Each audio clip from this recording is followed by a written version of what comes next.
Please consider becoming a patron of MythVision Podcast. You'll get early access to every video, including this amazing one, and you can ask me personal questions, private message me, anything you'd like.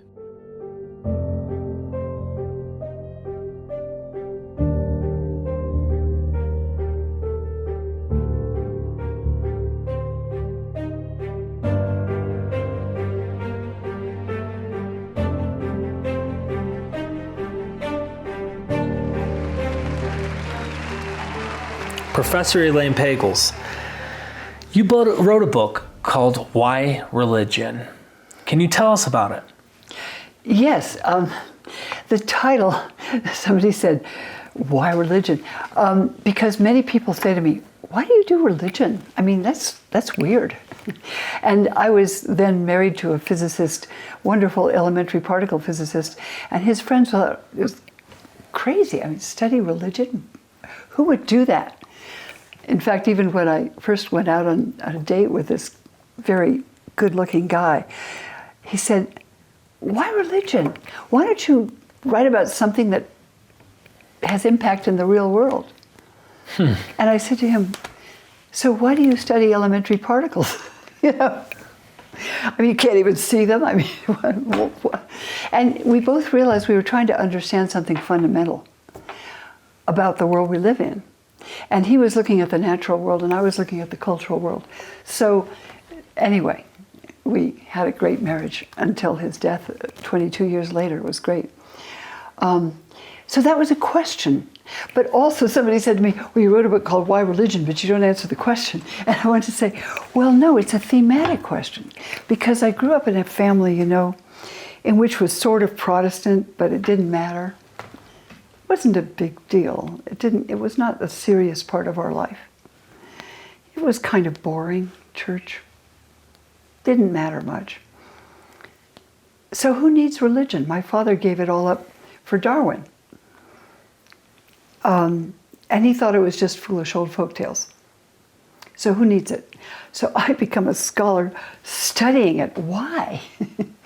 Well, because at a certain point in my life, when I was 14 or 15, I went to this Billy Graham crusade, not even knowing what it was. I was just going along with some people who were going to something in San Francisco that sounded like a big deal.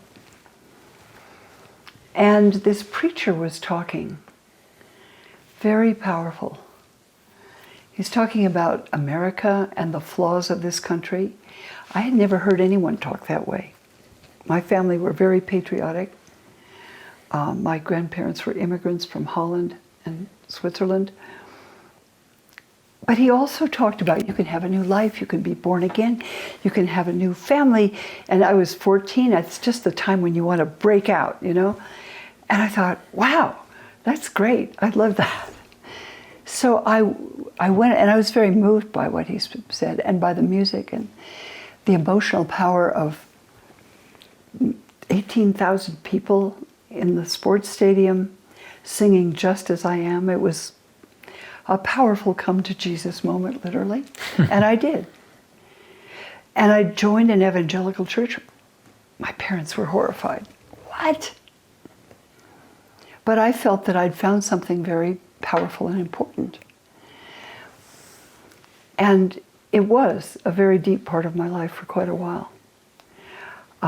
It opened up kind of, you could say, the imagination, but the idea and the recognition of a spiritual life that I didn't even know existed, and I was told didn't exist. And I needed it. Some of us do. So I went with that. And then a year later, I had to leave that church.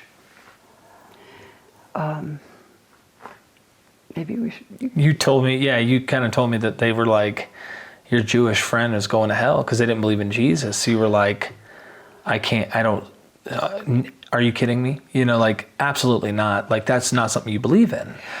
And that's what led you to say, I'm out of this. I can't. I was so shocked when they said, your friend, he wasn't born again, he's Jewish, he's going to hell. He'd just been killed in an automobile accident. I just felt like I'd been socked in the stomach. And I thought, wait a minute, I thought this was about love. That's what Billy Graham preached. Right. Now they're telling me he's Jewish. Wasn't Jesus Jewish? Didn't seem to matter. I just felt shocked. And I just said, something here is really wrong. And I walked out of there utterly desolated and feeling terribly lonely. And I never went back. And that changed your path in terms of the direction you were going to live your spiritual life as.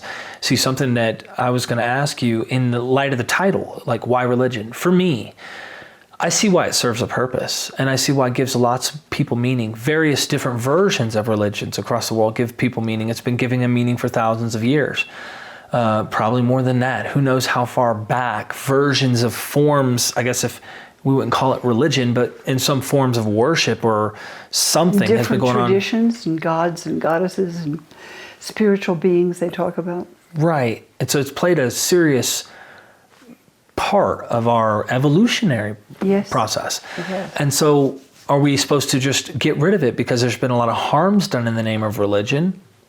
I mean, not necessarily. Also, do we need to make everyone come to believe in religions and that they need to practice them? I don't think so. I think that would be wrong to do either or.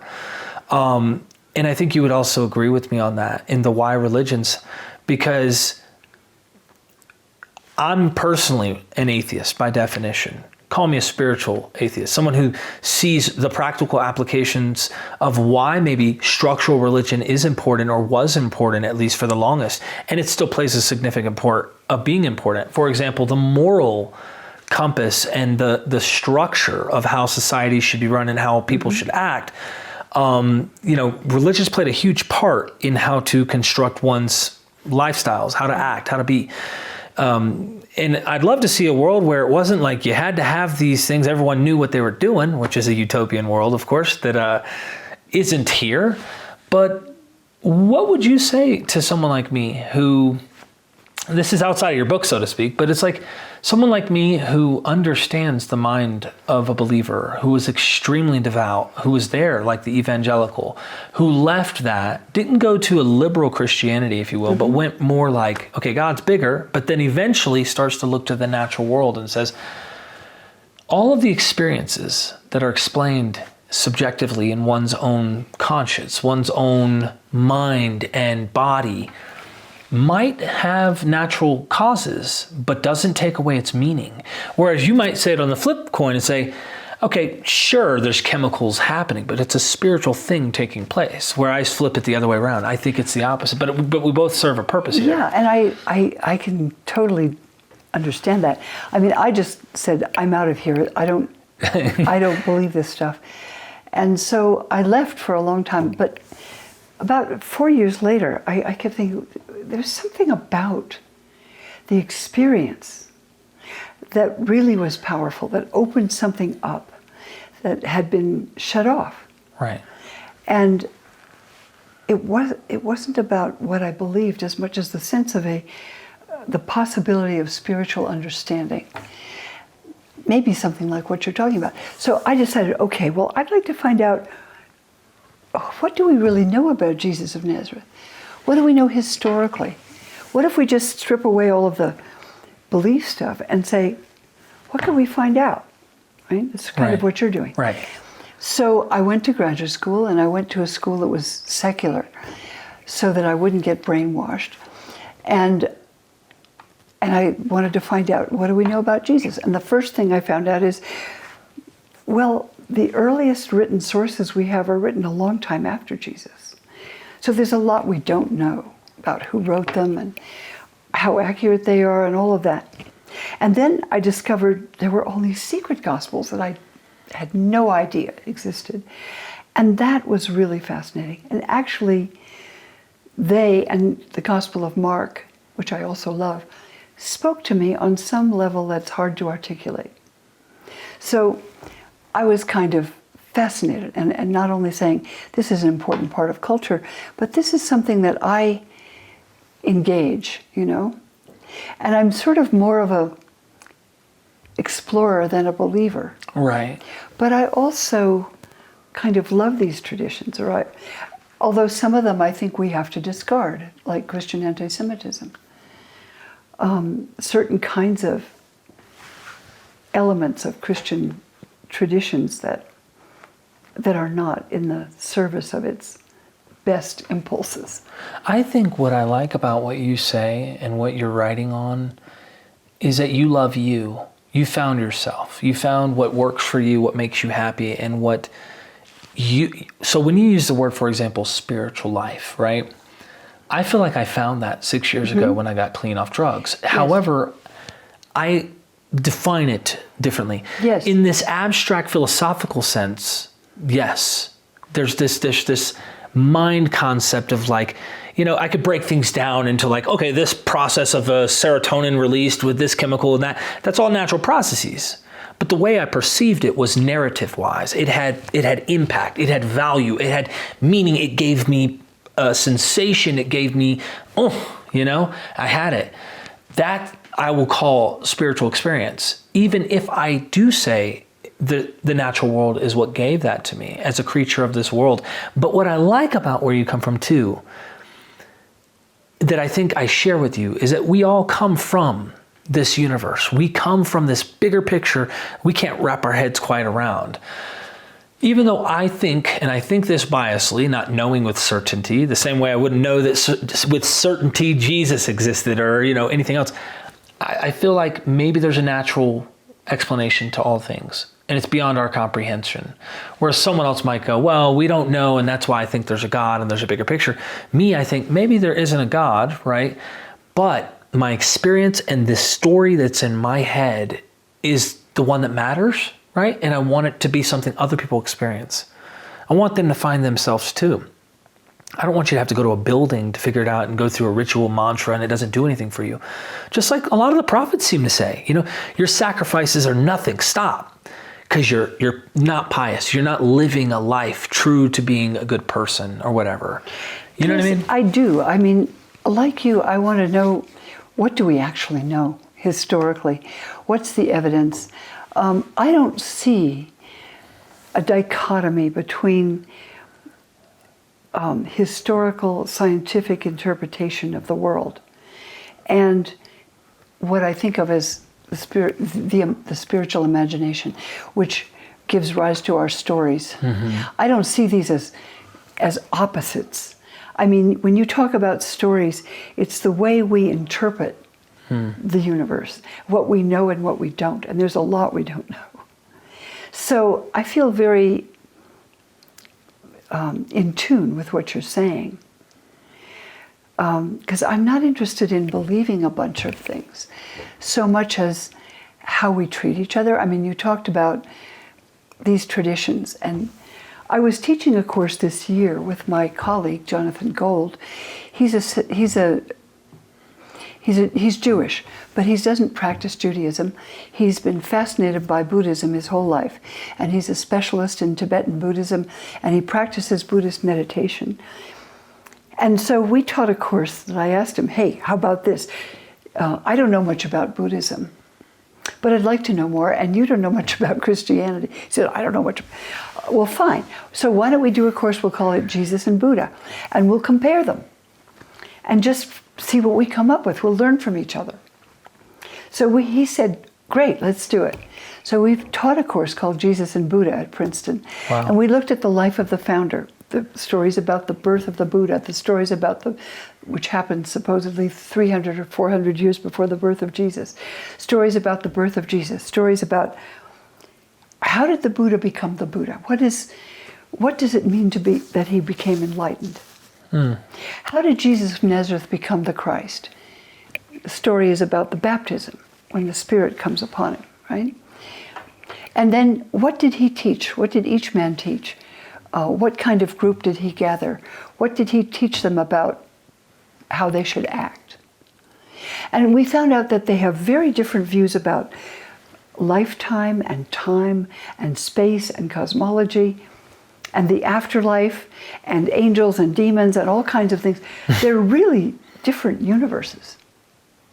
But really where they came together, Derek, was in how should you act? How should I act? And then you look at the Sermon on the Mount and it says, Jesus says, well, God's judgment is coming. And what you must do in the judgment is you must, give to people what you want to get from God. Luke says what you will get in the judgment is what you give. So be generous, be forgiving, be over generous, give more than you can afford, and God will be generous and pour into your lap all sorts of blessings. But if you judge people, and if you hate them, and if you retaliate negatively, that's what will happen to you in the judgment, right? That's the Sermon on the Mount in Luke and Matthew. It's Matthew 5 and it's Luke 7, 6 and 7. That's the heart of the gospel there, right? Do unto others as you would have them do unto you, and so forth. The heart of Buddhism is the law of karma. And it says, if you harm others, you will be harmed. It will come back to you. If you give to others, what you give will return to you. So what happens to you depends on what you do, your choice. Are you generous? Are you kind? Are you compassionate? Are you hateful and vindictive? And do you steal? Do you rob? Do you cheat? If you do, that is how your life will come back to you. Mm-hmm. That's karma. Because your actions create what happens to you. And that's exactly what the judgment says. In a very different cosmological framework. Mm-hmm. God is, the day of judgment is the imaginative context. But the principle is the same. And I think that principle works. And that we thought is, hey, when it comes to that, Jesus and Buddha are teaching something very similar. And that matters to me. Because I think the way we treat other people is perhaps the most important thing in our lives. It is the most important things. I'm not sure I can add anything to that because I think I agree 100%. There's nothing obviously I wasn't going to be disagreeing anyway, but that was well said. I agree. And I think people feel that satisfaction when they look after another person. I know I do. When someone's hurting or in need and I get help, that's why I defend people who are being bullied. Even if I disagree with their conclusions on things, like, why would I want to hurt you? I used to say this when I got clean off drugs. There's certain parables and certain philosophical sayings that have a narrative, that have meaning. And I'd always say, if you want to clean your own sins, if you could use the term, depending on whatever worldview you come from, and don't take, sometimes that triggers some people, right? The word sin might trigger them. But what I'm saying... Or just the wrong things you've done, Right. And I say, if you want to clean the dirty face, you can go to the mirror. But the crazy thing about life is you don't clean your own face. You go to the mirror and you clean the face off the mirror and your face gets clean. People are a reflection of you. And so when you go and you actually help another person, you're actually cleaning your own face. The way that you help yourself is to go and help another individual because they are you. And to me, it's really wild, but it kind of goes into that whole teaching, love the Lord thy God with all thy heart, with all thy mind, with everything that's in you. What's the next greatest commandment? Love your neighbor as you love yourself. So the way I understood that, and I still apply the principle, right, is that I'm going to love you the way I love me. It's the greatest thing I can do. There's nothing better that I can do than to try and love you as a human being the way I love myself, and to show you that you matter, no matter what you think, your abstract ideas, your thoughts, doesn't matter. I want to show you that I love you. And that's what keeps me clean off drugs. That's what actually saved my life. It was not this do you believe, hold on, is it the Trinity or not? Do you believe in the Trinity or not? Get out of here. See, those things about the Trinity and how you put that together, that's really an intellectual kind of construct. Mm-hmm. That doesn't reach to the heart. Right. And you're talking about actions that transform you. Right. About character. About how what you choose to do will either destroy you or bring you, blessings, I guess you could call it. Right? It's funny because I may not use that terminology, but that's exactly what the terminology is to a Christian, And for me, it's like, yes, in a sense, it brings me goodwill. It brings me happiness and joy. It makes me feel good. I literally get a physical sensation out of helping someone else. Of course. So in the natural sense, it gives me everything I need, and there's a sense So you see, that is how I see the spiritual life. And if you look at, and I've been asking myself, Derek, how is it that these stories of Jesus have legs? I mean, there's all kinds of stories about Zeus, and there's stories about Prometheus, and there's stories about Hercules, there's stories about Gilgamesh. I mean, look, the world is full of folktales, right? But that is not the heart of these traditions. I mean, what you're talking about, this message about what Jesus says, love your neighbor as you love yourself, or Luke literally says what you give is what you get from God. What you give to others is what you get from God. That's how he puts it. Mm-hmm. And that transforms people's lives.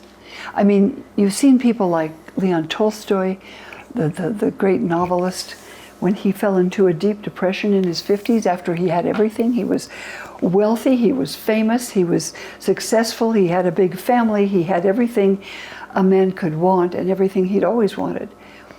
And he was depressed and was afraid he would kill himself. And the way he came out of it was by a sense of coming toward God. Now, it was not a conventional conversion. He couldn't go to belong to the Russian church. He said, I don't believe all that stuff. But it was some other internal process mm-hmm. that saved his life and transformed him. And many other people, too, have been changed by these kinds of recognition of this is how we need to act. So that is very powerful. It is. There's so much more to this, but thank you.